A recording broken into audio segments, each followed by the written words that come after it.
Здравствуйте, уважаемые зрители! Сегодня мы проводим очередное обсуждение в Центре политико-правовых исследований. Тему мы обозначили «Таяние ледников Кыргызстана. Причины, последствия и пути их решения». Информационным поводом к сегодняшнему обсуждению стала публикация на нашем сайте Центр KG статьи Эмиля Шукурова и Азамата Темиркулова. Для нас хорошо известны, как и наши авторы. Эмиля Байке мы знаем как эколога, главу экологического движения «Оленне», который уже на протяжении многих лет ведет свою деятельность. Азамата Темиркулова мы больше знаем как политолога, но это не случайно. То, что, Азамат, вы тоже стали соавтором статьи, потому что мы сами просто видим, как вопросы экологии, климатологии, они неизбежно превращаются в политические вопросы. И поэтому, когда политологи, эксперты иных направлений подключаются к этой теме, это здорово, потому что эту проблему нужно решать комплексно, сообща, и только тогда у нас будет какая-то надежда на то, что мы эту проблему решим. Для начала я хотел бы сказать очевидную истину. Все разговоры об изменении климата, о глобальном потеплении, о грядущих экологических катастрофах за эти годы уже успели стать некой страшилкой, на которую мы уже практически в своей повседневной бытовой жизни перестаем обращать внимание, а если говорим об этой проблеме, то только под впечатлением очередного какого-нибудь голливудского блокбастера, где как раз-таки и описываются возможные апокалиптические сценарии глобального потепления. Хотя, если быть критически, даже слегка критически настроенным, каждый из нас, в общем-то, вправе сказать, и, наверное, будет абсолютно прав, если скажет, что мы все на себе ощущаем изменение этого климата. И Кыргызстан, как часть глобального мира, тоже вплотную сталкивается с этим фактором, потому что у нас как раз-таки есть наши ледники, которые выполняют очень большую регулирующую роль. Эти ледники исчезают. Если в моей памяти какие-то цифры сохранились не точно, то Эмиль Байке обязательно поправит со статистикой. Я помню, когда в последний раз писал сам об этой теме, у меня отложилось в памяти следующие цифры. Если в 70-х годах прошлого века в Кыргызстане насчитывалось свыше 15 тысяч ледников, то на сегодняшний день эта цифра составляет что-то около 7 или 8 тысяч, по разным оценкам. Потому что, к сожалению, научное сообщество тоже почему-то неоднородно. И это не странно, когда мы, разговаривая или дискутируя о каких-то вещах, всегда столкнемся к проблеме достоверности статистики. Но так или иначе, давайте уже пора передать слово нашим уважаемым экспертам. Начнем мы, конечно, Эмиль Байке, с вас. Вот скажите, пожалуйста, эта статья, опубликованная на нашем сайте, ведь таких статей вы написали десятки, если не сотни. Вот вы, как автор-эколог, неоднократно обращающийся к этой тематике, как вы можете оценить нынешнее положение? Дают ли какой-то эффект, это битье в колокола, вас, ваших коллег-экологов? Дело в том, что битье в колокола очень часто отвлекает, чем мобилизует на выполнение конкретных задач, которые бы на самом деле изменили положение к лучшему. Ну, самое главное, все говорят потепление, потепление, а ведь положение значительно хуже. На самом деле не потепление, просто потепление, а на самом деле это как бы разладка или вообще потеря регуляторов климата. Потому что климат стал нерегулируемым. И поэтому говорить о каком-то устойчивом тренде, пусть это будет потепление, но это устойчивый тренд.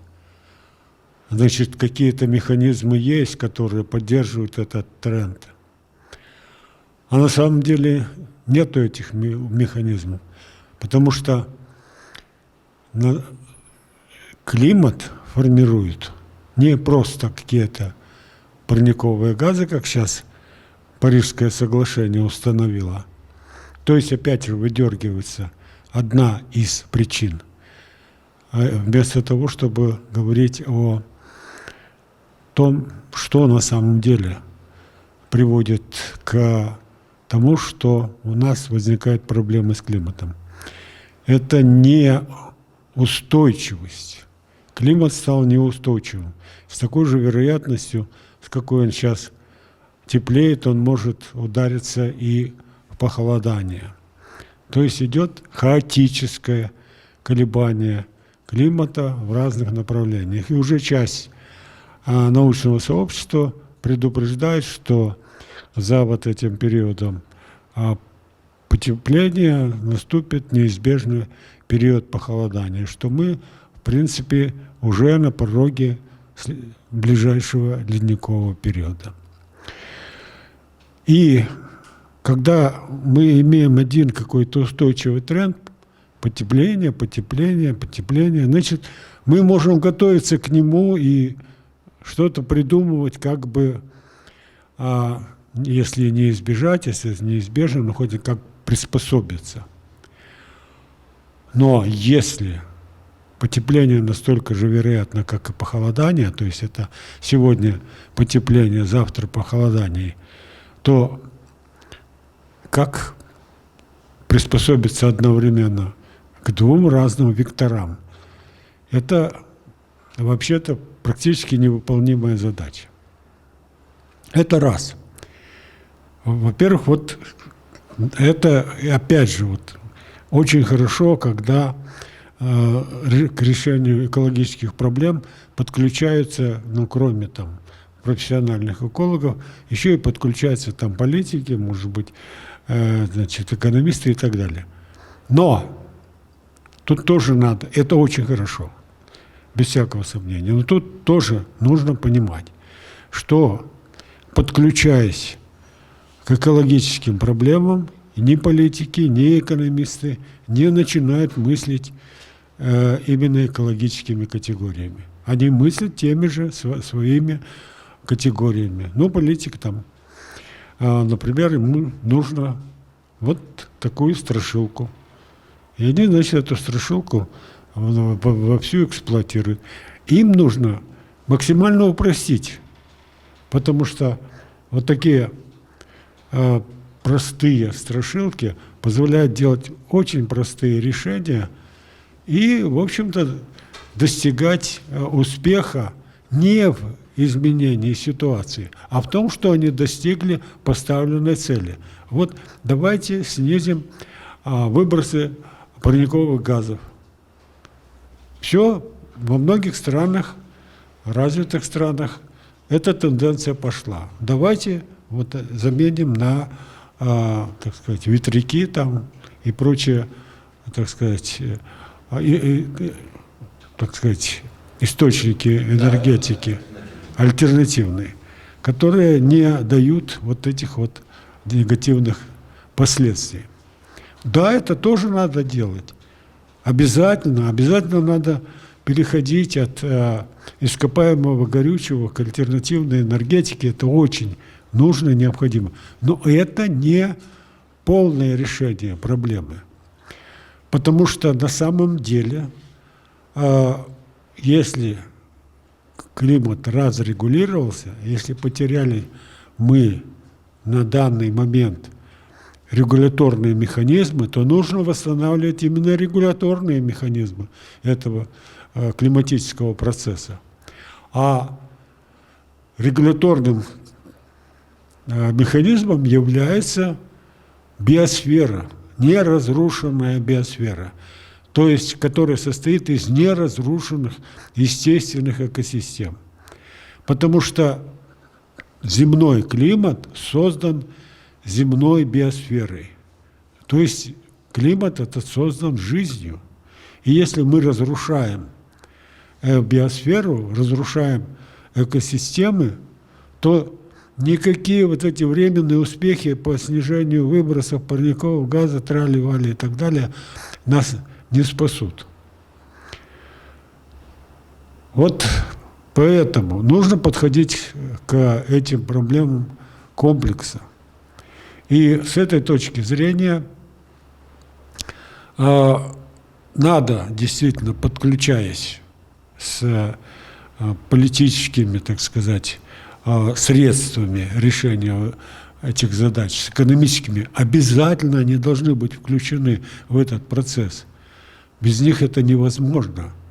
Но они должны в первую очередь ставить задачу делать это все комплексно. И конечной целью у них, у всех должна стать задача восстановления механизмов формирования климата. Вот это, при этом, эта задача, ну как, нельзя сказать, что она какая-то слишком уж заумная, и что ее там решать то могут только суперпрофессионалы и все прочее. Эта задача может ставиться этими профессионалами, но выполняться вообще всеми. Для выполнения этой задачи не нужно никаких таких особых суперзнаний. Ну вот примерно, да, вот мы, значит, для того, чтобы в Кыргызстане был такой природный компонент устойчивости, устойчивого, так сказать, климата, устойчивых условий природных, мы вот предлагаем в первую очередь восстановить в Кыргызстане леса. А леса – самый мощный фактор формирования земного климата. Прежде всего потому, что леса, если они занимают достаточно большую площадь, и если они сомкнутые, они становятся так называемыми климатическими насосами. То есть леса, находящиеся на берегу достаточно крупного водоема, они начинают увеличивать количество осадков, которые выпадают на сушу. Потому что во время жизнедеятельности лесов они для того, чтобы получать воду с растворенными там полезными веществами из почвы и поднимать это на достаточно большую высоту, они это активно испаряют. И это активное испарение, это называется транспирация.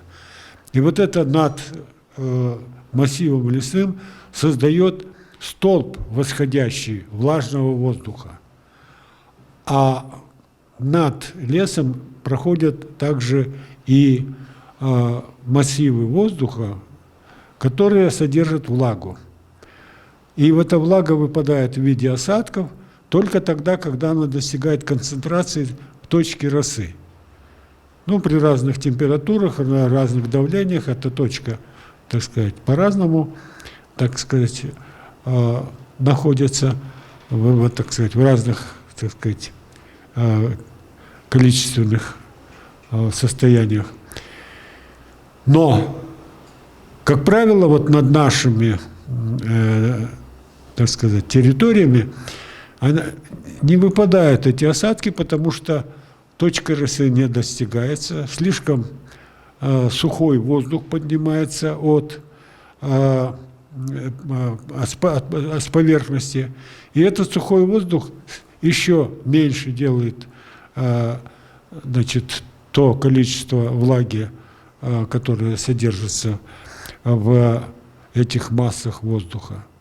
И тогда это все уходит далеко, и вот для нас большое благо, что у нас есть как бы большой такой экран, большая стена, через которую вот эти массы воздуха проходят, и они поднимаются выше, соответственно, у них становится холоднее эти массы, и точка росы у них уже ниже становится, и они там выпадают. И вот снежники и ледники как раз это то, что заставляет выпадать осадки из этих масс воздуха. А на нижнем уровне вот это могли бы делать леса. Вот они бы, так сказать, провоцировали выпадение этих осадков. И действительно, большие массивы леса провоцируют эти осадки, и этих осадков выпадает в среднем на сам лес и на прилегающие участки суши на 40% больше, чем на безлесную территорию. В наших условиях 40% – это Божий дар.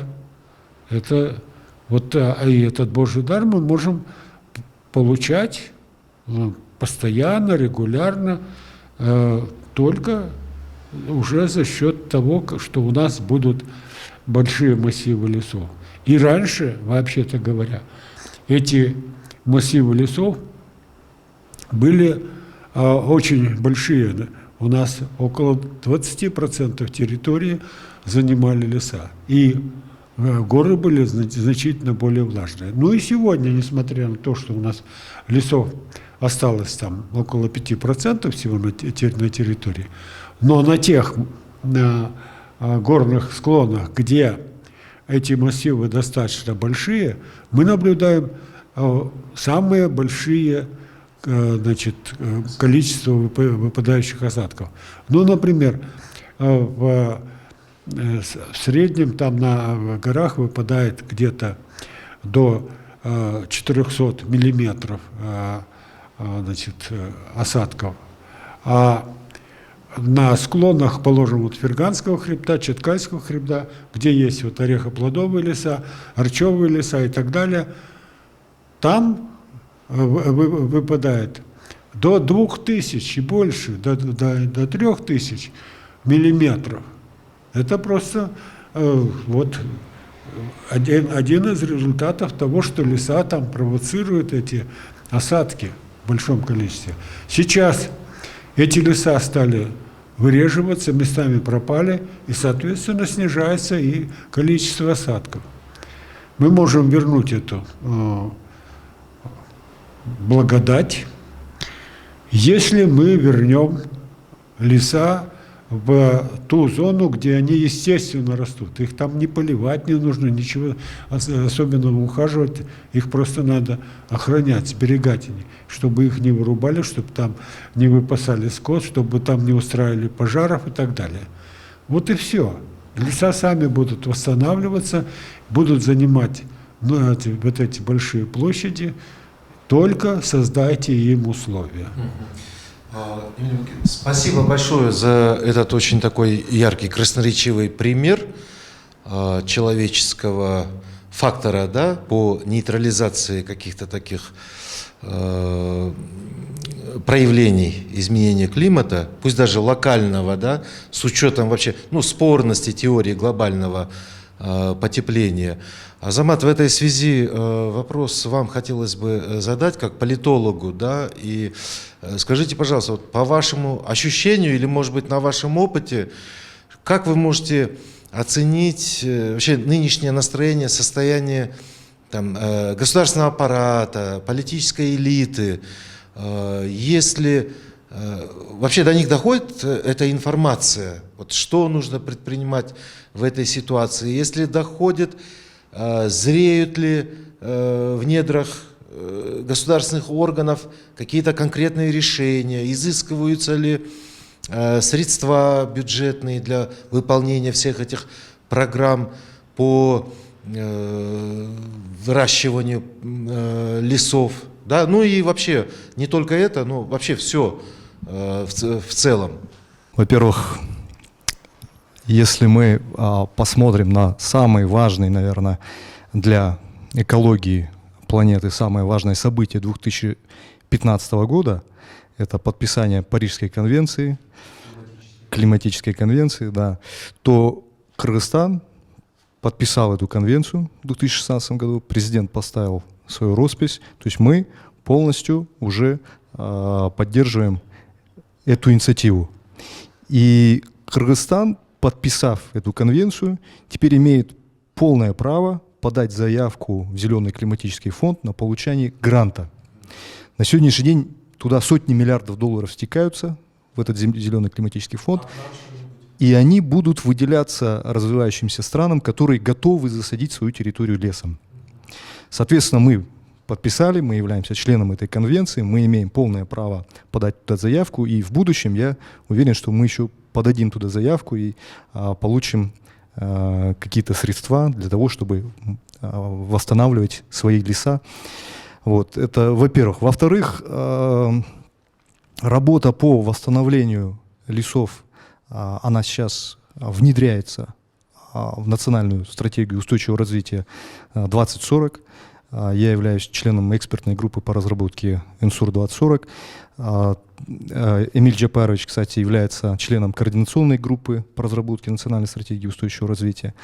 Руководство страны, оно обращает пристальное внимание этой проблеме. И мы надеемся, что все вот наши разработки, старания, они войдут в новую стратегию, и на базе этой стратегии уже будут разрабатываться программные документы, каждый отдельно по отраслям, потому что на самом деле восстановление лесов решает не только проблему ледников. Да? Вот о том, как леса сохраняют ледники, Эмиль Джапарович вот сейчас уже подробно рассказал. Я хотел бы добавить, что на самом деле мы могли бы получать выгоды от лесов не только в виде сохранения ледников. Сохранение ледников — это очень важный вопрос не только для Кыргызстана, но для всего региона.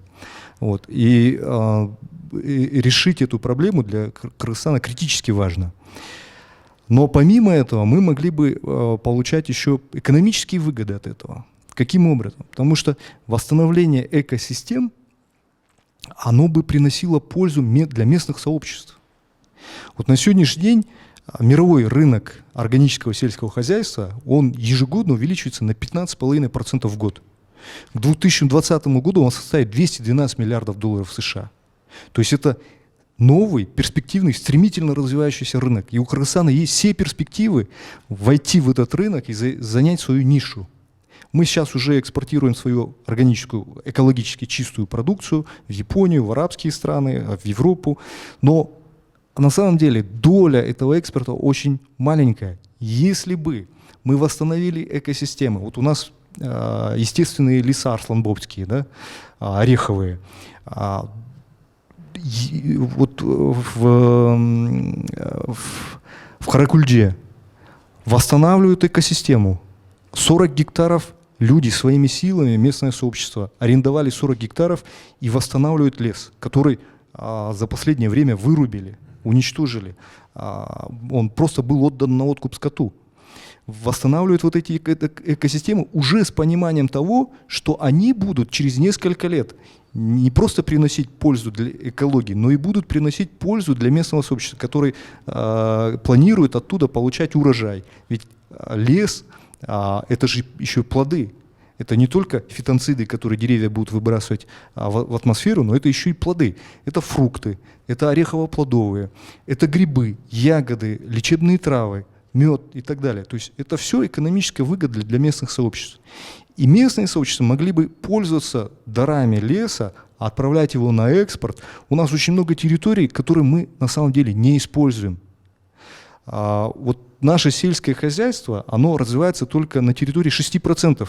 Это равнины вокруг Ферганской и Чуйской долины. Огромный пласт территории у нас отдан просто на откуп скоту. Это пастбища.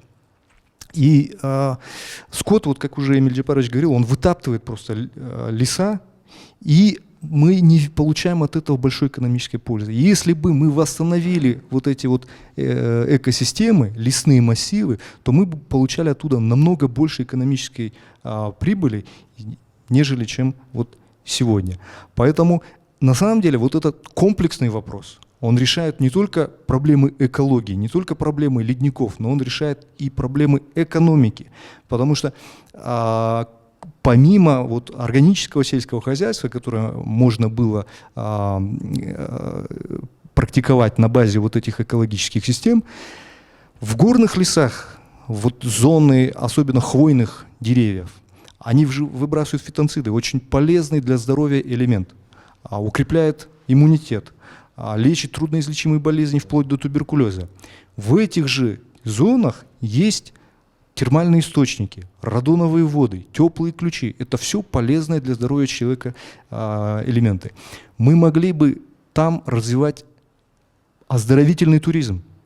Мы могли бы туда привлекать инвесторов из таких стран, как Япония, Китай, арабские страны. У них нет и не будет таких возможностей, какие есть у нас для развития оздоровительного туризма. Да. Прошу прощения, но я верну вас к началу разговора и к моему вопросу.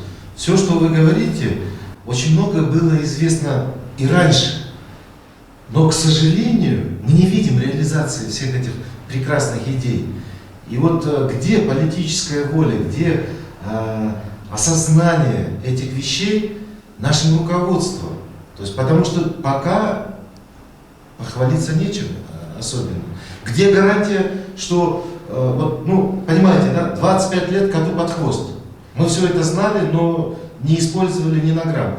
Где гарантия, что мы реализуем это в следующие 20 лет? Или, по крайней мере, до 2040 года? Ну, я думаю, учитывая тот факт, что сейчас в стратегию вот эти вещи, о которых мы сейчас говорим, они внедряются активно, идет очень такая мощная работа с организациями, которые работают по органическому сельскому хозяйству, а таких аймаков у нас сейчас становится все больше и больше. Идет активная работа с ассоциациями лесопользователей, то есть они дают свои предложения, мы это все собираем, это все будет включено в национальную стратегию устойчивого развития 2040. Я надеюсь, что следующее руководство страны обязательно прислушается к вот тем предложениям, которые будут в ИНСУР, и я думаю, что это все будет реализовываться. Но на самом деле, конечно, государство это все должно продвигать, но это может делать и простое население, это может делать и бизнес. Это могут делать и местные сообщества. Не обязательно сидеть и ждать, когда государство выделит средства, когда государство огородит лес, чтобы он восстановился. Местные сообщества должны сами этим заниматься. И просто нужно эту информацию донести до местного сообщества, что есть вот такие пути развития. Не обязательно только развиваться за счет животноводства, не обязательно только развиваться за счет, там, я не знаю, поиска работы в России или в Казахстане. Можно восстанавливать лес, восстанавливать экосистемы, сажать деревья фруктовые, орехово-плодовые и от этого получать прибыль. Вот опять приведу в пример Каракульджу. 40 гектаров взяли в аренду, 27 семей, ни от кого не получают помощи, ни от доноров, ни откуда-либо еще. Разделили эти 40 гектаров на участки, и каждая семья работает над своим участком, сажают туда деревья, и таким образом вот восстанавливают лес и в будущем надеются получить от этого еще экономическую прибыль. Поэтому я бы призвал вот наше население, бизнесменов, да, кто заинтересован в развитии не только личного бизнеса, да, но еще и в улучшении нашей экологии. Вот есть такие хорошие направления. Этим надо заниматься, не обязательно сидеть ждать, когда государство займется этим. Да, спасибо большое, Азамат. Абсолютно с вами согласен. Роль инициативы местных сообществ еще никто не отменял. Она действительно очень огромна. В ряде случаев она просто определяющая. Потому что государство, к сожалению, тоже не может дойти буквально до каждого уголка страны.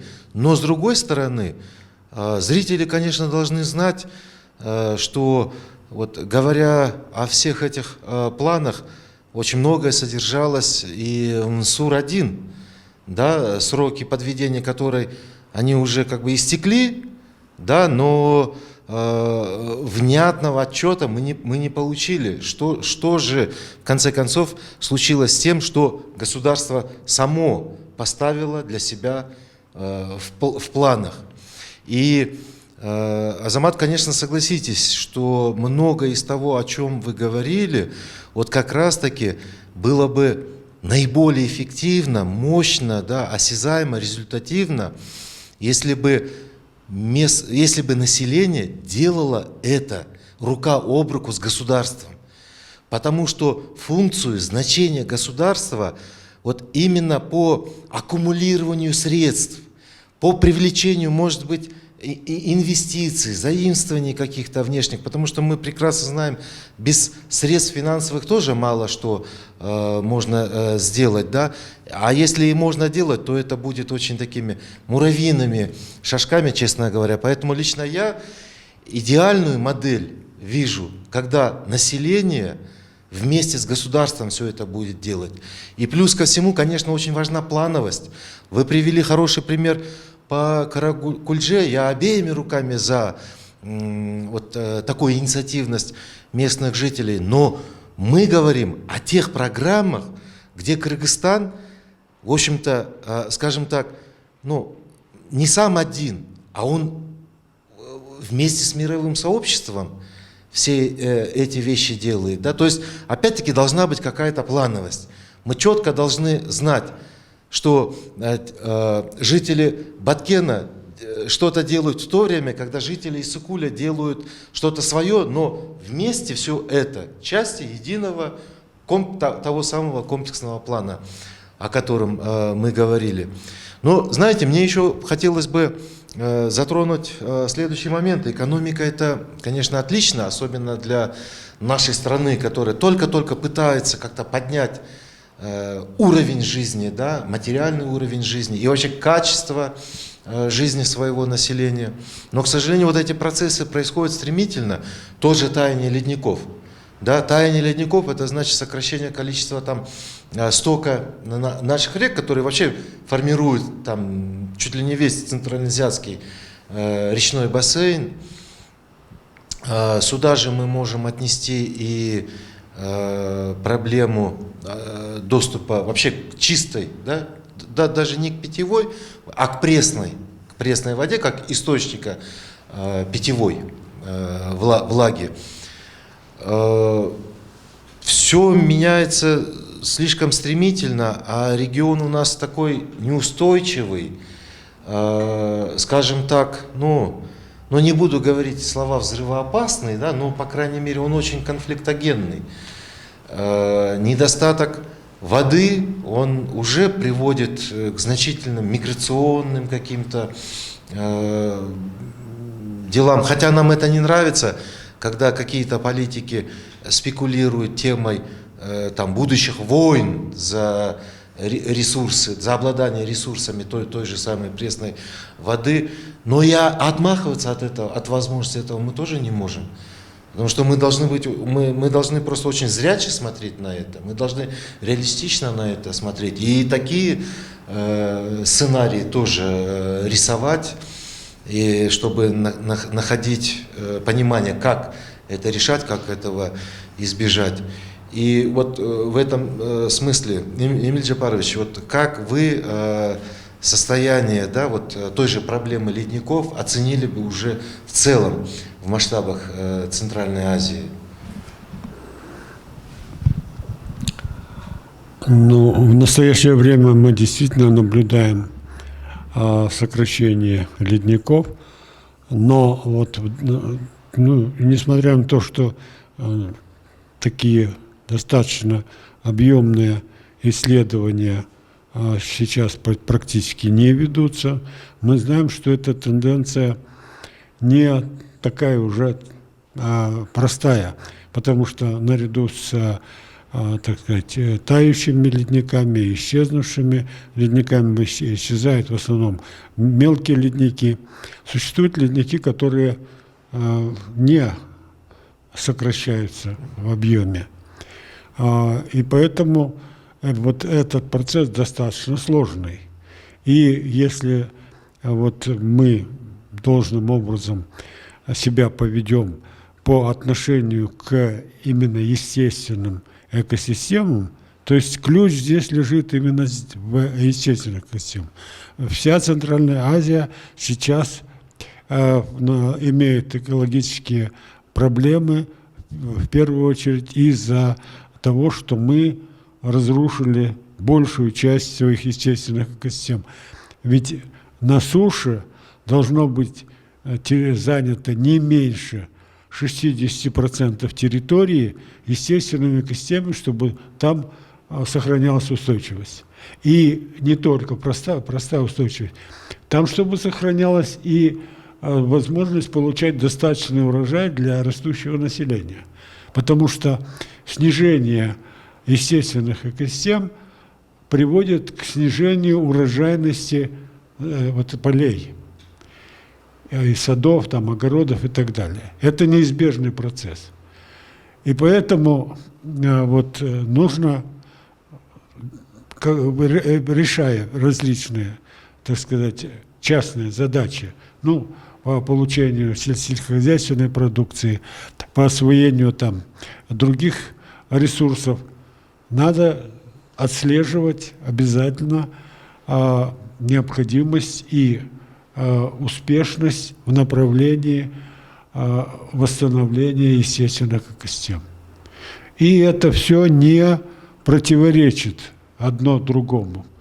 Это не означает, что восстанавливать естественные экосистемы за счет снижения производства продовольствия.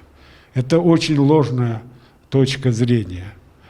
Мы на примере Кыргызстана убедились в том, что очень многие земли, которые были отняты от живой природы, в настоящее время превратились в так называемые бэдленды. То есть там ничего уже нельзя производить.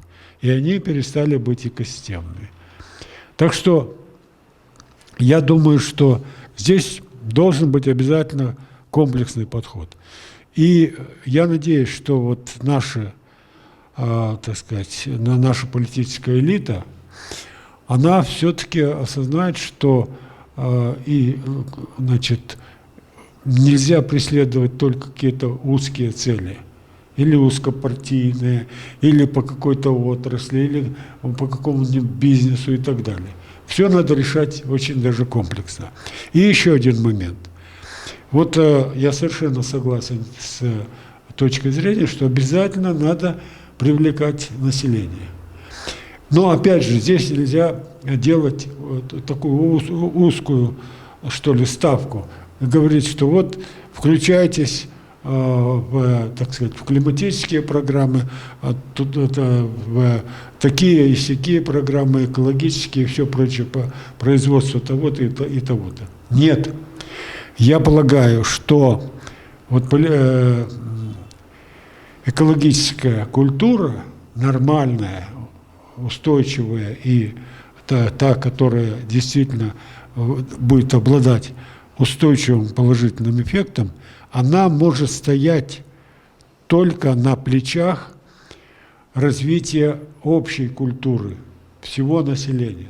Надо развивать культуру. Культура делает человека человеком.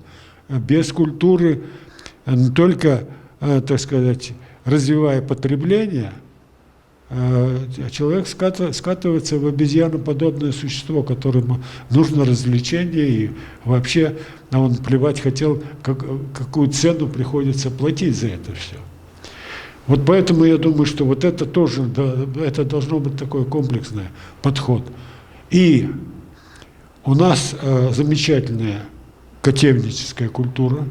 На протяжении сотен лет мы могли жить в полной гармонии с природой. Мы сохранили ее до перехода к оседлости практически в первозданном виде. И я думаю, что эти традиции должны быть включены. Нужно использовать и традиции других народов. Кыргызстан полиэтническая страна, и этим тоже надо пользоваться, потому что у разных народов есть свои подходы, свое умение обращаться должным образом с природой и получать наиболее такой ценный продукт от нее и так далее. То есть это такая комплексная задача, и поэтому решать вот только узкими такими методами просто неправильно. Вот мы должны стать таким гармонично развивающимся обществом. Частью нашей гармонии будет гармония с природой. И тогда у нас вопросы будут решаться, так сказать, более полно и разнообразно. Эмиль Джапарович, очень вовремя вы коснулись этого разговора относительно вообще культуры отношения человека, да, к природе и взаимодействию с ней. Действительно, наш мир соткан, да, из одних парадоксов. И вот если верить опять-таки той статистике, которую мы имеем, вот один из крупнейших производителей напитков Coca-Cola в год продает 100 миллиардов литров своей продукции, да, различной, вот, сладкой, газированной. А для того, чтобы произвести 100 миллиардов литров Кока-Колы, расходуется 200 миллиардов литров чистой воды. Вот и спрашивается, да, если это все, до чего додумалось человечество, невольно вот начинаешь думать действительно об актуальности, злободневности вот того самого экологического мышления, о котором вы сейчас говорили. В этом плане, Азамат, вот следующий вопрос, и тоже, да, который проистекает вот из той темы, которую мы затронули. Вы очень хорошо проговорили о том, как прописывается в МСУР-2 стратегия 2040. Вот есть ли уже какие-то примерные, вот конкретные оценки ожидаемой эффективности, да, вот буквально по всему, по человеческой занятости, да, там, как это отразится, там, я не знаю, там, на продолжительности жизни, на других качественных параметрах, вот, и если хотите, там, на доходах населения, да, то есть вы же, я так понял, когда разработаете эту стратегию, то есть начнете ее пропагандировать, да, и, скажем так, агитировать население за то, чтобы там от каких-то традиционных видов, там, того же сельского хозяйства перейти вот к новым, да, который несет с собой вот активное восстановление лесной растительности на территории нашей страны. Ну, во-первых, я хотел бы сказать, что национальная стратегия устойчивого развития 2040, вот, та работа, которая над ней ведется, она не ограничивается той темой, о которой мы сейчас говорим с Эмилем Джапаровичем. Да? Там есть другие направления, по которым также работают люди, поэтому она будет такая комплексная, разносторонняя. Вот. И одним из направлений будет как раз вот та тема, о которой мы сейчас беседуем. Есть ли вот по этой теме какие-то, вот как вы сказали, расчеты? Да, приблизительные расчеты есть. Я сейчас озвучить это все не смогу, да, потому что просто даже по памяти трудно это восстановить, но тем не менее движение органическое сельского хозяйства, оно существует в Кыргызстане с 2011 года. Да, то есть оно в 2011 зародилось, в 2013 официально оформилось, и с тех пор в этом направлении идет работа. Также разрабатывались стратегии, разрабатывались программы, просчитывались все цифры, да, если, допустим, вот, сообщество перейдет на органику, какую пользу экономическую они от этого получат и так далее. Все эти материалы мы используем. Мы ведем тесную работу с движением органического сельского хозяйства. Поэтому, конечно, без каких-то расчетов, без практических каких-то результатов, а практические результаты уже есть. Это все не теория, это все уже на практике опробованные вещи. Их просто нужно в более массовом порядке развивать, да, чтобы это не было узкие какие-то группы аймаков, которые будут развивать органическое сельское хозяйство.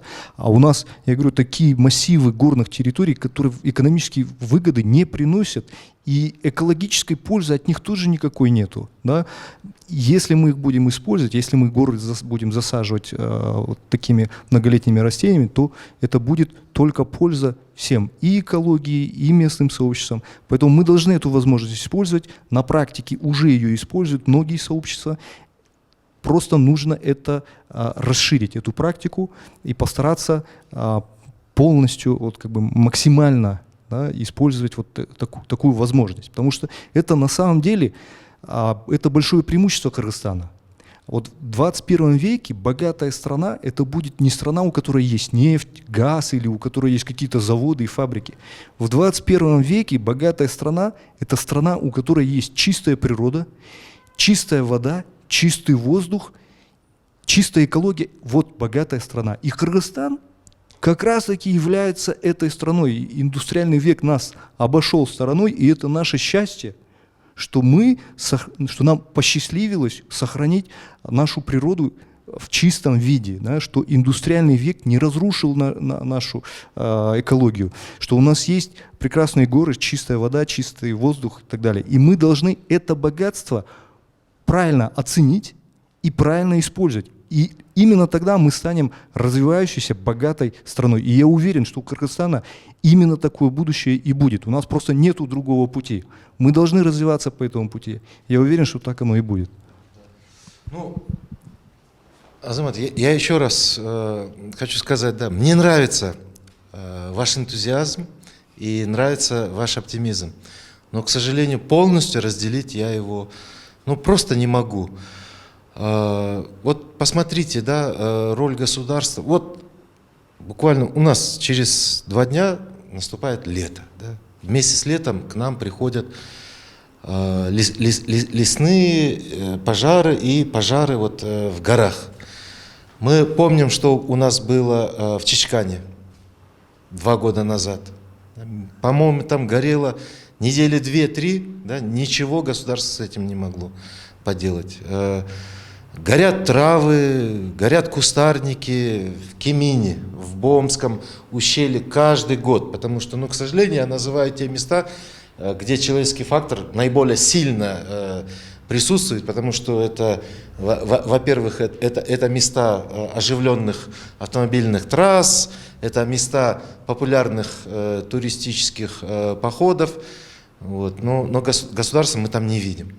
Я не вижу государства у нас в Бишкеке, да, тоже сокращение зеленых насаждений у нас начало отмечаться уже с конца 90-х годов. Да, одно только заражение там каким-то вредителем надвое сократило количество деревьев на бульваре Иркиндик. Мало этого, под влиянием, опять-таки, и при негативном вовлечении государства засушиваются огромные части парков. Тот же пример парка Ататюрка. Да? Вырубаются целые скверы, аллеи, уступают места торговым центрам, элитным домам.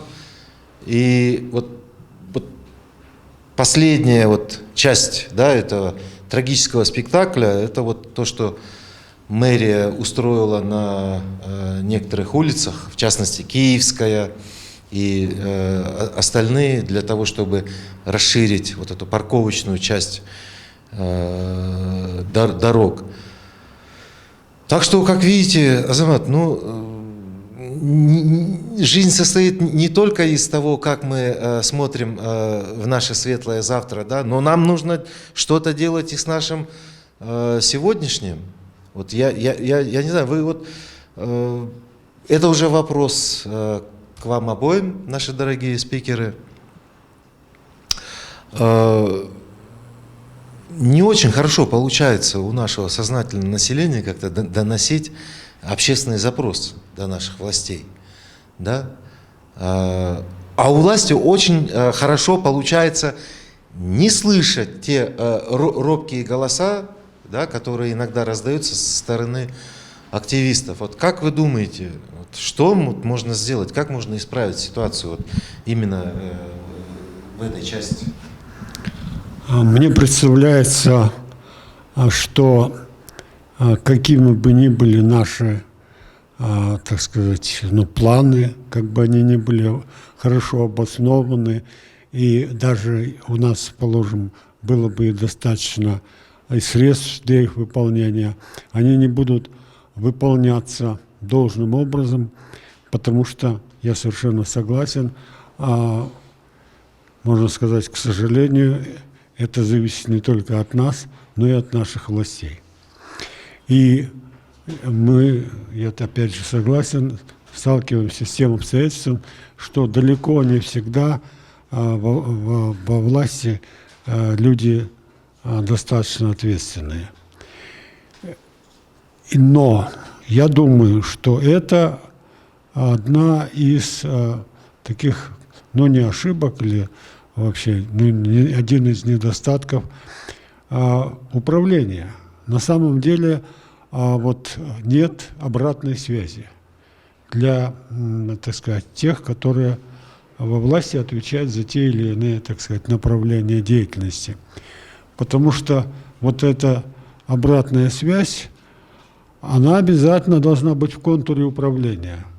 И она должна быть достаточно разнообразна, начиная от того, что там должна быть поставлена задача, и должны быть на всех этапах выполнения этой задачи определенные индикаторы, которые показывают, делается или не делается, правильно делается или неправильно делается. И если неправильно, то кроме коррекции этого управления должна быть и определенная санкция по поводу тех, кто организует это выполнение.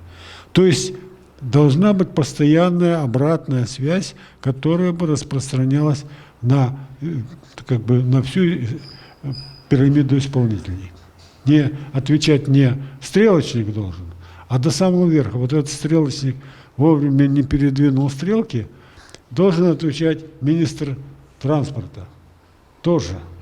То есть потому что он не организовал это должным образом.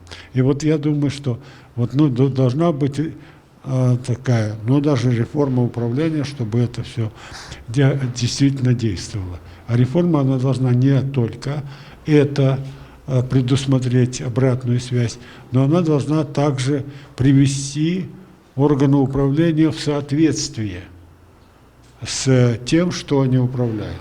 Потому что мы очень часто видим, что есть большое количество и органов, и лиц управляющих, которые неизвестно чем занимаются, и вообще, когда их вообще нет, то дела идут значительно лучше.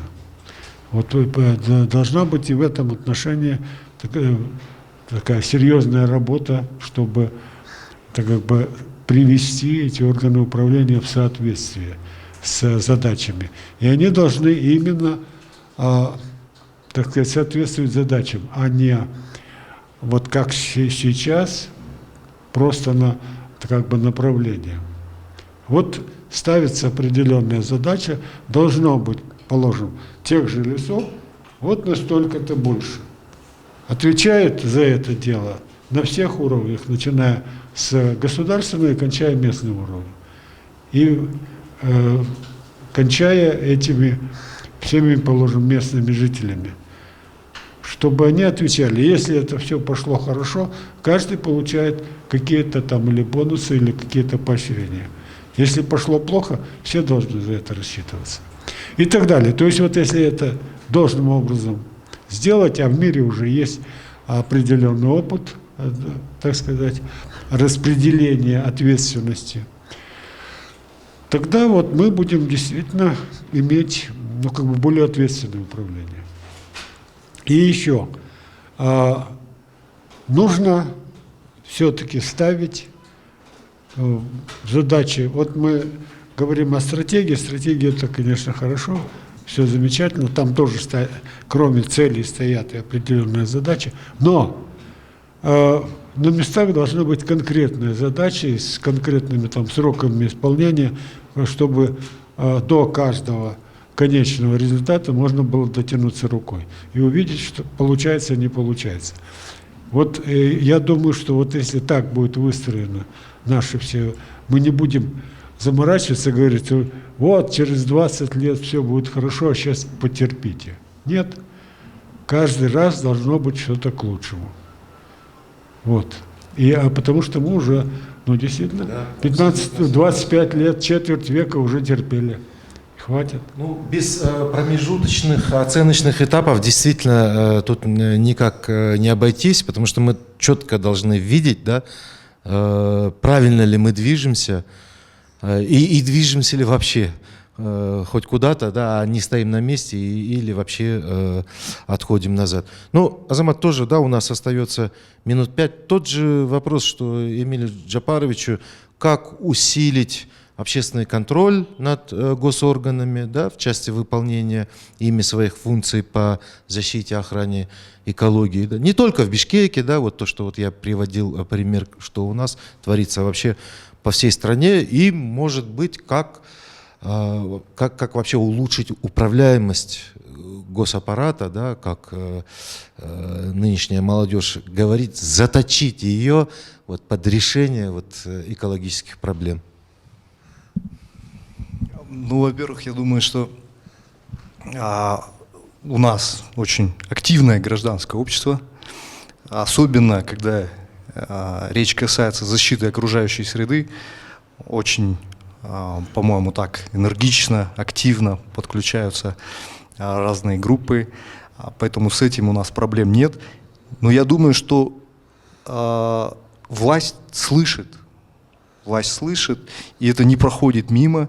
Я не могу сказать, что это голос идет в пустоту, нет. На самом деле голос гражданского сообщества слышат, и вот тот факт, что в национальную стратегию устойчивого развития закладывают вот такие предложения, я думаю, тому подтверждение.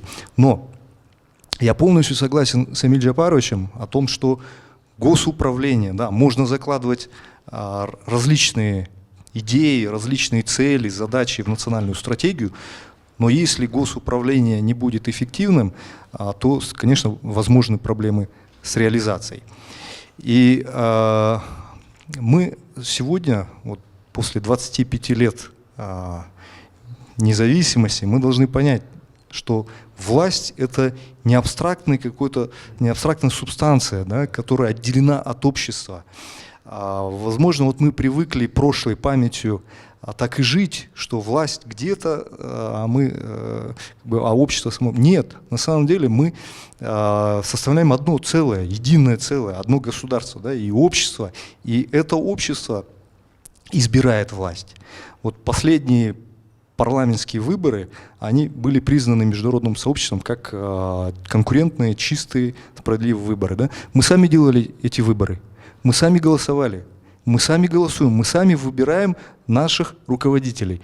Поэтому я думаю, что здесь не надо так отстраненно говорить, вот власть, на самом деле мы сами, общество, мы сами их выбираем, и мы сами теперь должны брать на себя эту ответственность по выбору.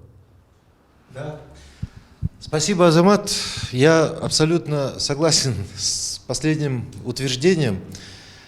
Мы должны всегда помнить, что только мы ответственны за свои действия или бездействия. Касается ли это проблем экологии, касается ли это проблем воздуха, которым мы дышим, воды, которую мы пьем.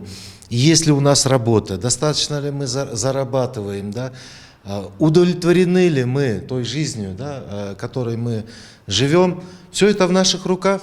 И как сегодня нам рассказали наши уважаемые эксперты, даже такие грандиозные проблемы, как таяние ледников, которые сегодня, безусловно, наблюдаются, при желании и они решаемы, как и все остальное. Спасибо вам за внимание. До свидания.